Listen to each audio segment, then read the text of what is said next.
Hi guys, and welcome to my video on the graph of y squared equals x. My name is Darren from Maths Guru. Thank you very much for joining me. Hopefully you're going to find this video really helpful. Now behind me are the learning objectives, and this is going to be a pretty short video. Why? Well, because we've got to do the graph of what y squared equals x. Surely I've made a mistake. Isn't that y equals x squared? Nope, this is one of those graphs that amongst all the others that you need in methods and in fact all the courses you're doing around the world, you need to know what this graph looks like and more importantly, how to transform it. Now, transformations, if you remember, is things like dilations, reflections, and translations. And this is massive in methods, all right? You've got to be able to take all those standard graphs and the many graphs, you've got to be able to know what they look like the quadratic and the cubic and the quartic and the quintic and the square root graph. And what else have you got to be able to do? The hyperbola and truncus and the circle and so many more. And actually that's really most of the work for methods. If you know what these graphs look like, how to solve for crossing points on the x-axis and the y-axis, and to find out where the turning points are and points of inflection, coming later, then that's methods, right? Really learning all these graphs and knowing what to do with them. So far in the videos, we've been looking at, as I say, lots and lots of different graphs, all right? And you do need to know about all of them in methods 1 and 2. And we've already looked at, prior to this video, the rectangular hyperbolas and the truncus. And we're going to look at this graph called y squared equals x. But hold on a moment, I don't know what that graph looks like. So what are the many ways I could find to see what that graph looks like? Well, I could use Desmos. Yep, I'm going to come back to that in a moment. I could use my CAS calculator. That will certainly do it for me. Or I can go back to basics. And sometimes in methods, the idea of being able to sketch a graph from basics becomes quite important. So, as is normal, here I've got y, x. So if I start off by writing y squared equals x, it seems a little bit strange. Yes, I mean, I could write it the other way around and say that x is equal to y squared. Oh, okay.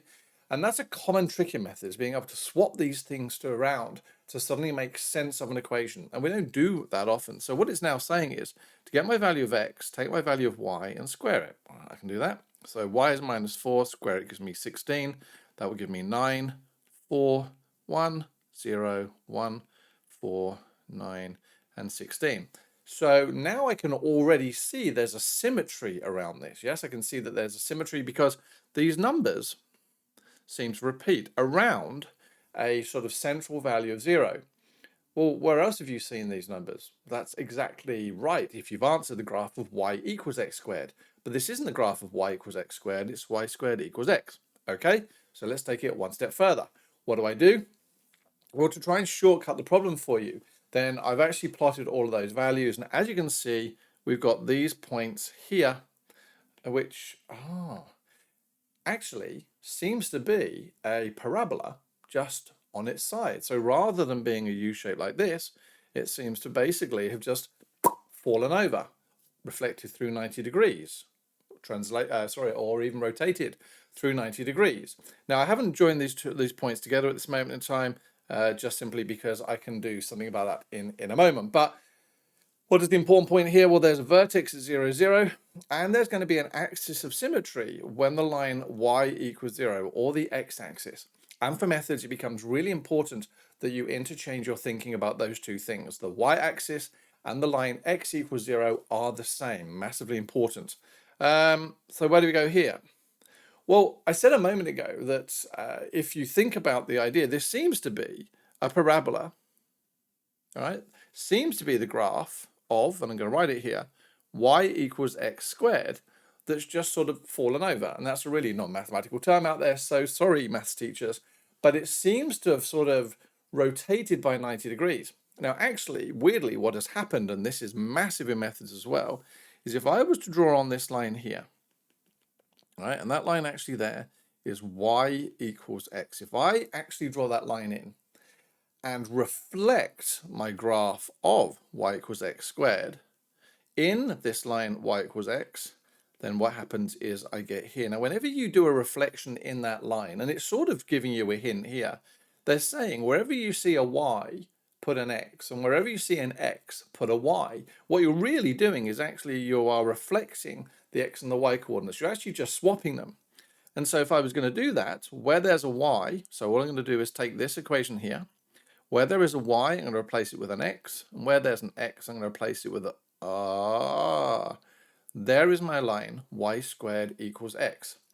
Now again, this becomes really important later on, that what happens is when you take the inverse of a function, all right, what you're really doing is you're actually reflecting it in the line y equals x, or you're just transposing the y and the x values and you get this. Now, what becomes even more interesting, and we'll sort of worry about this transform away in just a moment, is a lot of people make a mistake and they say, well, hold on a moment, I can just square root both sides, can't I? I've got y squared equals x, so why can't I just write that y is equal to the square root of x?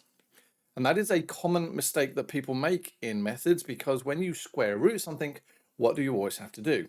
Hopefully you realize you've got to put a positive and a negative sign in. Now, what I'm actually going to do is fire up Desmos, and I'm going to show you something a little bit interesting here. So if I now do my graph of y squared equals x, he says, and it's just cleared off the screen. Sorry guys, I don't know what's going on with my screen at the moment. Let's just make that go back to home.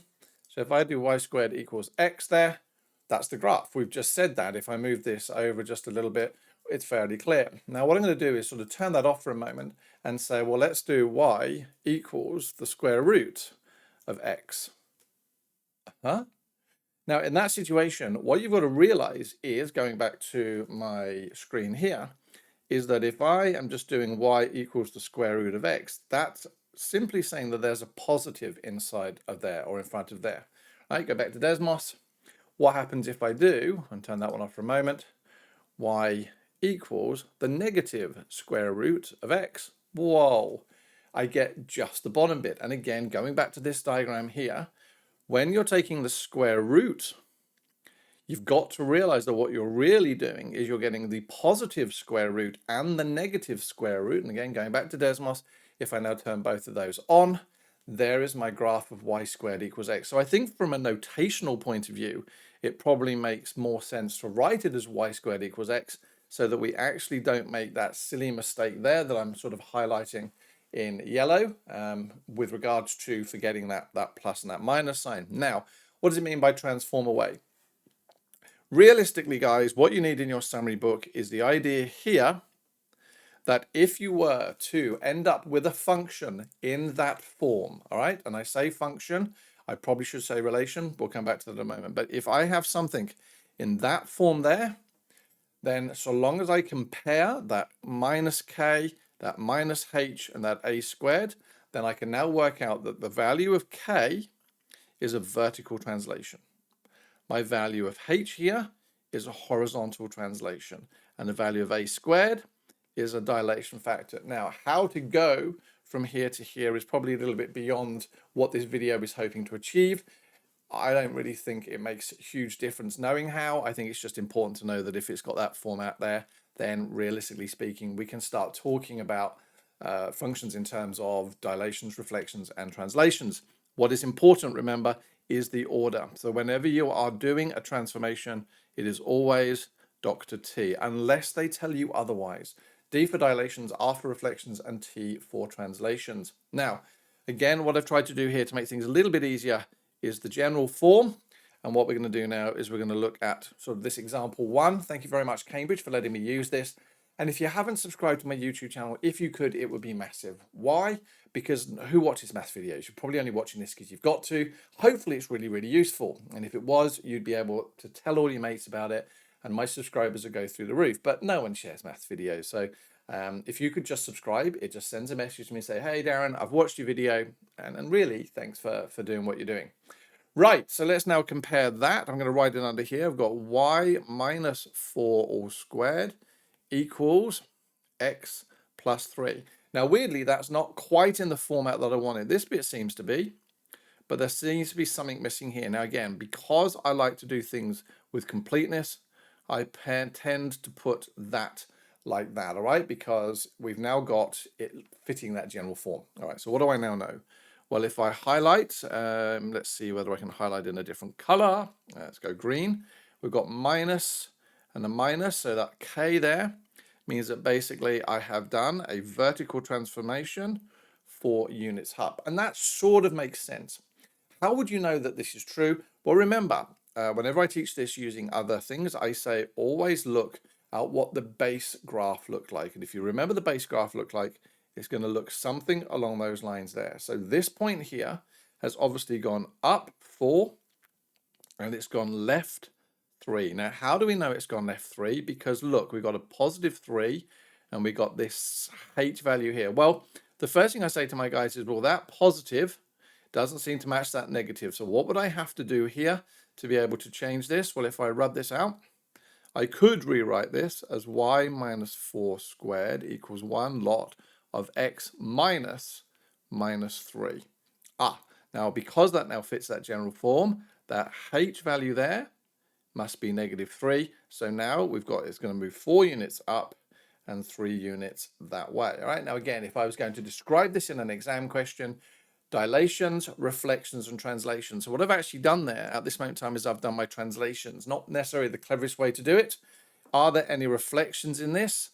Not at this moment in time. So what about a dilation? How do we work out the dilation? Well, again, we look at the fact that the value in front of the brackets is my dilation. So in that situation, my value of a squared is equal to 1. So in fact, a would equal to be either plus or minus 1. Now in this situation, we can choose which one that would be. Because it seems to have stayed in exactly the same format, then my dilation has to be a positive, all right? And so in which case we now know that therefore a would equal 1. All right, so a fairly simplistic example, but it does sort of highlight quite well what we were looking at here. What about this one here? Oh, sheesh. Y squared plus 2y equals 2x plus 3. Well, first things first, that doesn't seem to look anything like the form that we've got here, does it? So how do I turn this into this? How do I turn these into? And again, methods is about using the right tricks of the trade. And what are the right tricks of the trade here? Well, I can turn that into, or I can certainly use completing the square. So if I have y squared plus 2y, is that? Okay. So what I'm now going to do is y plus 1 in a set of brackets. Now, why is it plus 1? If you remember, you take this middle term here and you halve it, or in fact, you halve the coefficient, that gives you 1. Now, if I was to multiply this out, I get y squared plus 2y, but I'd also get plus 1. Now, I don't want the plus 1, so I'm now going to have to subtract 1 from that to make sure that this and this are equivalent. Right, so what do we do now? So therefore, I've now got y plus 1 all squared minus 1 is equal to 2x plus 3. Does that look like what we're supposed to have? Well, nope. It doesn't seem that we can have any constant or numbers on its own, so it makes sense that I move that over there. So I get y plus 1 squared equals, add 1 to both sides, gives me plus 4. Yay! Does that look like what I wanted to be? No, still not. Okie dokie. Well, let's work out what we can do here. Well, I could take a factor out of this, because what we notice is that seems to be a factorized set of brackets. I can take a 2 out of there. So therefore, we're going to end up with y plus 1 squared equals 2 lots of x plus 2. Now, again, bearing in mind my value is minus k, we need to be careful here, and minus h, we need to be careful here. So that would suggest that, first things first, let's do my translations. They're easier to see. So it means I've moved 1 unit down, and a plus 2 must mean 2 units that way. Does that bear out by what we've got? Well, I've got my point was starting at 0, 0. Whereas it's moved to minus 2 and minus 1. Ka-ching, that seems to have worked. What about my dilation factor though? Well, in this situation, there is my dilation factor. So we know that a squared is equal to 2. A would equal to plus or minus the square root of 2. And because it's not reflected that way around, he says, hoping I've got it the right way around on the camera. Anyway, in which case we'd have to say that therefore a would equal root 2. All right, so if I had to write about this, I'd say that this had been transformed by using a dilation of root 2 from the x-axis. And again, it's always really important to remember that that is a dilation from the x-axis in this situation, and a translation of 1 unit down and 2 units to the left. Okay, so again, fairly simple. What you've also got to realize with methods is that what you do forwards, you can also do backwards. There is nothing stopping me in an exam or a test giving you this graph here and then asking you to go and use this to turn it back into that. Now, what would you need to know? Well, obviously, this point here is critically important. If I knew what that point was here, again, highlighting it, I now know automatically my values of K and H.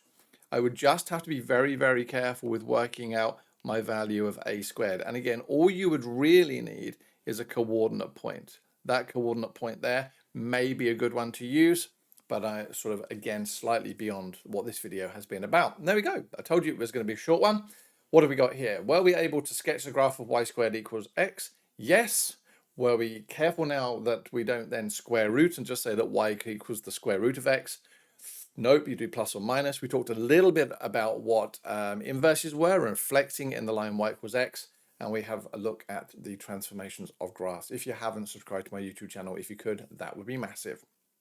But for now, that's pretty much the end of this video. Thank you so much for watching. Hopefully I'll see you in another one. If not, take care and please stay safe.